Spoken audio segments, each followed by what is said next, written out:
अस्सलाम वालेकुम स्टूडेंट्स, कैसे हैं आप सब। उम्मीद करते हैं सब ठीक होंगे।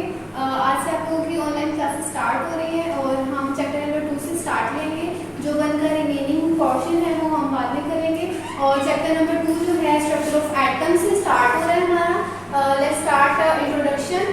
गर्ल्स, आपको पता है कि हमने ये फर्स्ट चैप्टर में भी बात की थी कि जितना भी मैटर है हमारे पास दुनिया में, जितना भी मैटर है यानी कोई भी चीज़ जो सॉलिड है, लिक्विड है या गैस है, वो मैटर से मिलकर बनी है।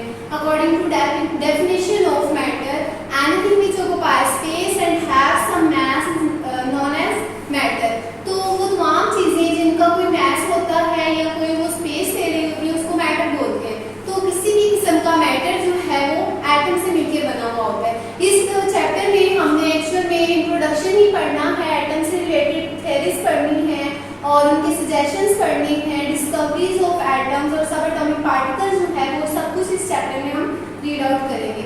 इंट्रोडक्शन में फर्स्ट ऑफ ऑल जो है वो ये बात बोलेंगे, डेमोक्राटस एक साइंटिस्ट था जिसने ये बोला कि हमारे पास जो जितना भी मैटर है वो एटम से मिलकर बना है, ठीक है।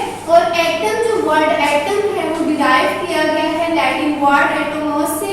एटमस का मतलब है इनविजिबल, यानी जो कि डिवाइड नहीं हो सकता। स्टार्टिंग में ये बात बोली गई, let's take an example. For example, आप जिस रूम में बैठे हैं, इस रूम में जो दीवारें हैं वो किससे बनी है? ब्रिक से। अगर ब्रिक्स को तोड़ा जाए तो वो किससे बनी होंगी? आगे इसमें हमारे पास आ जाएगी सैंड, आ जाएगी सैंड पार्टिकल्स, या हमारे पास आ जाएगी सॉइल वगैरह। तो अगर आप उस ब्रिक के थोड़े से पोर्शन को तोड़ के उसको मजीद एनालाइज करते जाते हैं तो छोटे छोटे पार्टिकल्स जो हैं वो आपको मिलते जाएंगे। मजीद छोटा उसका पाउडर जो है वो बना के उसमें छोटा सा जो पोर्शन है वो थोड़ा सा लेके उसको मजीद आप तोड़ोगे तो एक आपके पास सिचुएशन ऐसी आएगी जिसमें मजीद उसको हम डिवाइड नहीं कर पाएंगे। तो स्टार्टिंग में ये बात बोली गई कि जो एटम है उसको हम मजीद जो है वो डिवाइड नहीं कर सकते, ये इनडिविजिबल होता है, ठीक हो गया। लेकिन उसके बाद ये बात बोली गई, जॉन डाल्टन ने एटॉमिक थ्योरी पेश की इसके अकॉर्डिंग जो है, according to atomic theory, all matter is made up of very small indivisible particles called atoms। जैसे कि हम ये पहले भी बात कर चुके हैं कि तमाम टाइप्स ऑफ मैटर जो है, ये मैटर में हमारे पास लिक्विड, सॉलिड, गैसेस जो भी हैं वो सब के सब जो है वो एटम से मिलके बने हुए होते हैं, ठीक है। Till the end of 19th century it was considered that atom cannot be subdivided। यहाँ पे हमने ये बात की कि एटम जो है वो इनविजिबल है, यानी इसको डिवाइड नहीं किया जा सकता। और जॉन डाल्टन ने ये बात बोली कि तमाम मैटर जो है वो किससे बना हुआ है? एटम से। अब एटम जो है, अब आपको पता है हर चीज किसी दूसरे से मिलकर बनी हुई होती है। तो यहाँ जॉन डाल्टन जो है उसने एटॉमिक थ्योरी पेश की जिसमें हमने ये बात की कि मैटर जो है वो एटम से मिलकर बना हुआ है और एटम जो है उसको हम सब डिवाइड नहीं कर सकते, यानी हम ये नहीं जान सके कि एटम किससे मिलकर बना है। ये सारी सिचुएशन जो है इसको हैंडल करने के लिए मजीद एक्सपेरिमेंट्स जो है परफॉर्म किए गए और 20th सेंचुरी के एंड तक जो है वो एटम को भी डिवाइड किया गया, यानी उसको मजीद तोड़ के एनालाइज किया गया कि एटम किससे बना है। तो हमारे पास जो प्रूफ हुआ वो ये था कि एटम जो है वो मिलके बना है इलेक्ट्रॉन्स, प्रोटॉन्स और न्यूट्रॉन्स से, ठीक है। और इस पूरे चैप्टर में हमने इलेक्ट्रॉन्स, प्रोटॉन्स और न्यूट्रॉन्स की डिस्कवरीज जो है वो भी डिस्कस करनी है। ओके, नेक्स्ट हमारे पास है theories and experiments related to structure of atom. Okay girls, जैसा कि जॉन डाल्टन जो कि एक साइंटिस्ट था उसने ये बात बोली कि हमारे पास जो एटम है वो किस तरह का होता है। एक तो हमने ये बात बोली कि वो क्या होता है? इनविजिबल। दूसरा ये कि वो स्फीयर के फॉर्म में होता है, हार्ड होता है, डेंस होता है, ठीक है, सॉलिड स्ट्रक्चर है वो। लेकिन उसके बाद जो है वो डिफरेंट इस जॉन डाल्टन की थ्योरी को बेस रख के मजीद जो है वो डिस्कवरीज की गई।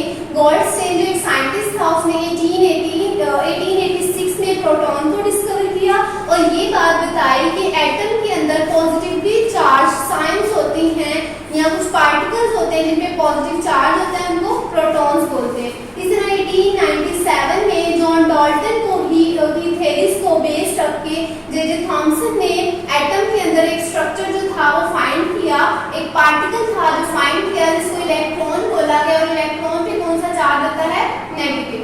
नेक्स्ट जो है वो क्लम पुडिंग थ्योरी पेश की गई। क्लम पुडिंग थ्योरी के according atoms were solid structure of positively charged with the tiny negative particles stuck inside. It is like plums in the pudding.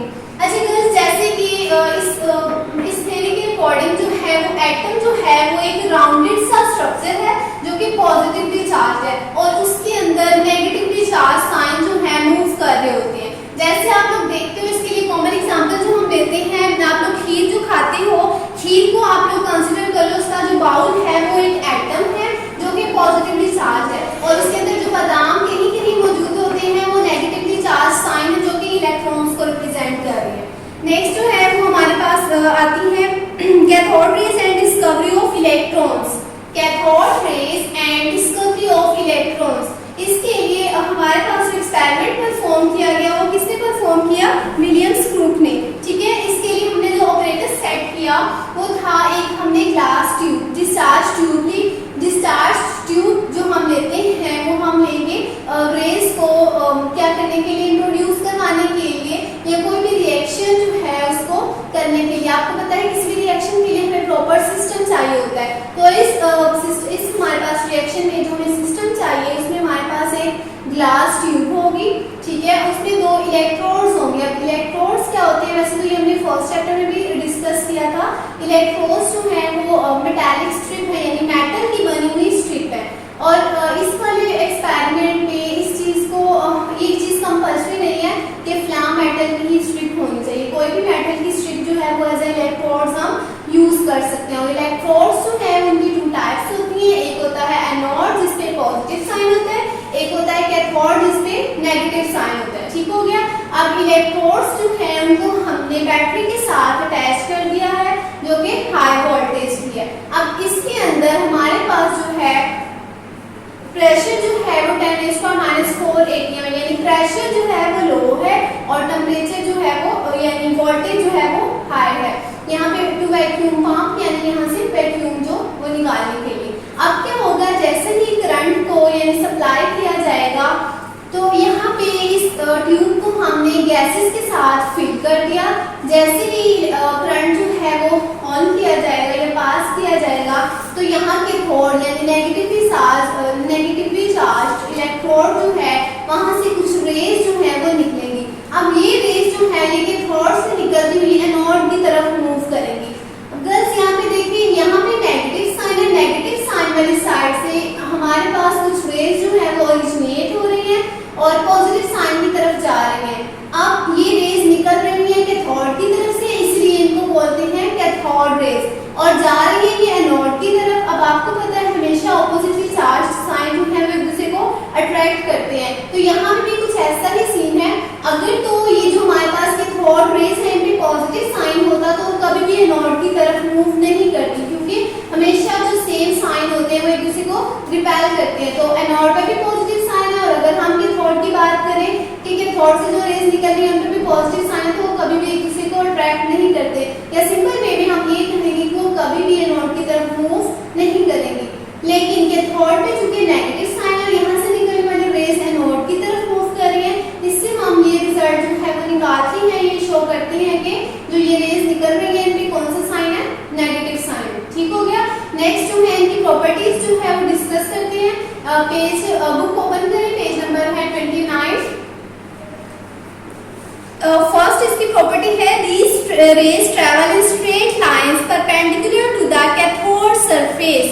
Girls यहाँ पे देखें कि ये बात हो रही है कि ये रेज जो है वो स्ट्रेट वे में मूव कर रही होती है, लेकिन कैथोड के परपेंडिकुलर, यानी कैथोड इस तरह है और रेज यूं मूव कर रही है, तो कैथोड सरफेस के परपेंडिकुलर ये मूव कर रही होती है। ये कैथोड सरफेस है इस तरह और ये जा रही है रेज। नेक्स्ट है हमारे पास सेकेंड प्रॉपर्टी है they can cast a sharp shadow of an opaque object if placed in their path। अच्छा गर्ल्स, इसमें ये बात बोली गई है कि अगर इन रेज के रास्ते में अगर हम कोई ऐसी बॉडी या ऐसा कोई ऑब्जेक्ट रखते हैं जिसके अंदर कोई चीज पास नहीं हो सकती सकती तो वो उस ऑब्जेक्ट का क्या करेंगी, रिफ्लेक्शन बना देंगी। ठीक हो गया। नेक्स्ट हमारे पास है they are deflected towards positive plate in an electric field showing that they are negatively charged. ये प्रॉपर्टी हमने पहले यहाँ पे डिस्कस कर लिया है कि ये जो रेस है अगर इनको हम किसी फील्ड में इलेक्ट्रिक या मैग्नेटिक फील्ड में रखें तो ये डिफ्लेक्शन शो करती हैं, क्योंकि इलेक्ट्रिक या मैग्नेटिक फील्ड में भी आपको पता है चार्ज होता है। ठीक है, तो जब आप किसी एक चार्ज चीज को किसी दूसरी चार्ज चीज के पास लेके जाते हैं तो अगर तो वो ऑपोजिट है तो वो अट्रैक्शन शो करेंगे, अगर वो सेम है तो रिपल्शन शो करेंगे। तो ये अट्रैक्शन शो कर रहे होते हैं, इसका मतलब ये ऑपोजिट साइन है। ठीक हो गया। नेक्स्ट है हमारे पास fourth one, they raise the temperature of the body on which they fall. अच्छा, इसमें ये बात हो रही है कि इनका टेम्परेचर जो है वो बहुत ज्यादा खुद होता है। ठीक है, तो अब जिस चीज का टेम्परेचर बहुत ज्यादा होगा जब वो किसी दूसरे से टकराएगी तो उसका टेम्परेचर भी बढ़ जाएगा। इसके लिए एग्जाम्पल हम लेते हैं, मिसाल के तौर पे आप एक जगह खड़े हैं, कोई बल्कि सा स्टूडेंट हम लेते हैं, वो क्लास में उसको एक जगह खड़ा कर दिया है और एक स्मार्ट सी बच्ची जो है वो भागती भागती आएगी। जब वो बल्कि के साथ टकराएगी तो जितनी वो बल्कि स्टूडेंट होगी उतनी वो जोर से जो स्मार्ट वाली टकरा के पीछे को जाएगी। ठीक है, और अगर वो स्मार्ट होगी, दोनों ही स्मार्ट होगी तो दोनों नीचे गिर जाएंगी। ठीक है, तो इससे हम ये जो है वो कर रहे हैं, सजेशन जो पेश कर रहे हैं वो ये है कि जितना किसी चीज का टेम्परेचर ज्यादा होता है, एनर्जी ज्यादा होती है, वो जितना दूसरी बॉडी से टकराएगा उतनी ही एनर्जी उसको देगा। ठीक है। नेक्स्ट है हमारे पास J Thomson discovered their EM ratio या चार्ज टू मास रेशियो। ये जस्ट फॉर इंफॉर्मेशन है। Light is produced when these rays hit the walls of the discharge tube. अच्छा गर्ल्स, जब ये रेज जो है, जब ये ग्लास ट्यूब जो है या डिस्चार्ज ट्यूब जो है इसकी वॉल्स के साथ जब टकराती है तो एक ग्लो सी निकलती है। ठीक है, जिससे हमें ये पता चलता है कि लाइट प्रोड्यूस्ड हो रही है। Next है, it was found that the same type of rays were emitted no matter which gas and which cathode was used in the discharge tube। इसमें ये बात बोली गई है कि डिस्चार्ज ट्यूब के अंदर आप जिस तरह की भी गैस है, जिस तरह के भी इलेक्ट्रोड्स यूज कर लें तो हमेशा हमारे पास सेम टाइप की जो है वो रेस निकलेगी।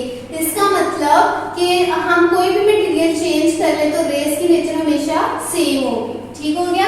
नेक्स्ट इसके रिजल्ट्स जो है, रिजल्ट में हम ये बात जो है वो कंक्लूजन इसका ये निकलता है कि nature of cathode rays independent of the nature of the gas. ठीक है, यानी इस हमारे पास जो डिस्चार्ज ट्यूब है इसके अंदर आप जिस तरह की भी गैस यूज कर ले या जिस तरह का भी इलेक्ट्रोड यूज कर ले, जो हमारे पास कैथोड रेज निकलेंगी उनकी नेचर हमेशा एक जैसी ही होगी। ठीक हो गया। उसके बाद नेक्स्ट जो हमारे पास कंक्लूजन निकला है वो ये है कि these are not rays but they are fast moving particles। ठीक हो गया।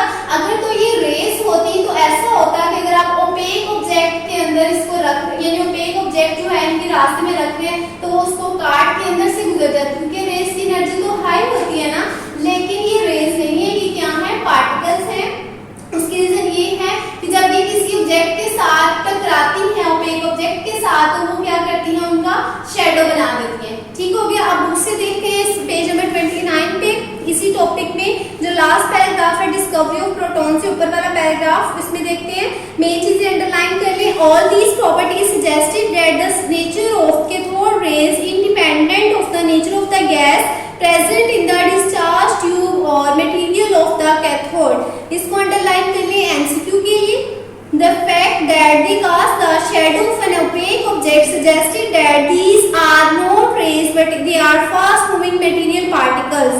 इसको भी MCQ के लिए अंडरलाइन कर लें। They were given the name electrons since all the materials produce same type of particles, it means all the material contains electrons। As we know, materials are composed of atoms, hence the electrons are fundamental particles of atoms। अच्छा guys, इसमें हम ये बात कर रहे हैं last paragraph में, एक तो ये कि हमारे पास सेम टाइप की रेस जो है वो ओरिजिनेट होंगी, दूसरा ये कि ये रेस नहीं है बल्कि ये क्या है, पार्टिकल्स हैं, और थर्ड वन ये कि हमेशा जो है रेस की नेचर एक जैसी होगी। इससे हमें ये पता चल रहा है कि कोई भी मटेरियल जो है वो एटम से जो मिलके बना हुआ होता है, आपको पता है हर चीज एटम से मिलके बनी है, तो हर तरह का मटेरियल जो है उसमें सेम टाइप की कैथोड रेस जो है वो निकलती है। इन रेस को हम नाम देते हैं किसका, इलेक्ट्रॉन्स का। डन।